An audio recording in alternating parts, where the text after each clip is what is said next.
حضرت انس بن مالک رضی اللہ تعالی عنہ فرماتے ہیں کہ کریم آقا علیہ الصلوۃ والتسلیم نے ارشاد فرمایا کہ جب میں معراج پہ گیا تو میں نے ایک منظر دیکھا. کچھ لوگ ہیں ان کے لوہے اور پیتل کے ناخن ہیں، ان کے پیتل کے ناخن ہیں اور لمبے لمبے ناخن ہیں. ان سے اپنے بدنوں کو چھید رہے ہیں، اپنے چہروں کو چھید رہے ہیں، جسم سے خون ہے، گوشت کے ٹکڑے اتر رہے ہیں. پھر جب سارا بدن زخمی ہو جاتا ہے پھر انہیں تندرست کر دیا جاتا ہے. پھر ایسی کیفیت میں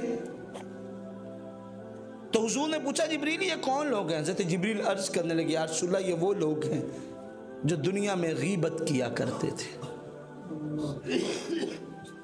جو دنیا میں غیبت کیا کرتے تھے. حضرت ابو ہریرہ رضی اللہ تعالی عنہ کی مرویات میں سے ہے کہ حضور علیہ الصلوۃ والتسلیم نے ارشاد فرمایا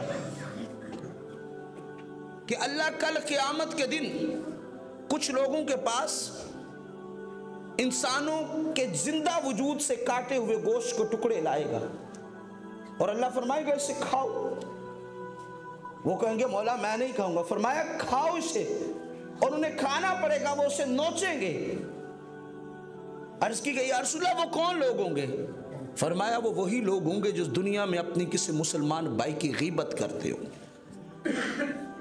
اس کی کمر کے پیچھے اس کے بارے میں برے الفاظ استعمال کرتے ہوں، جو اسے پسند نہیں ان الفاظ کا ذکر کریں گے.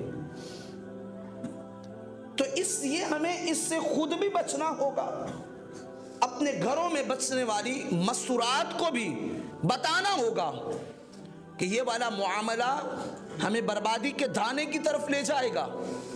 اس وجہ سے ہم ذلت و رسوائی کے گھروں میں ڈوبیں گے. ہمیں اس سے بچنا ہوگا.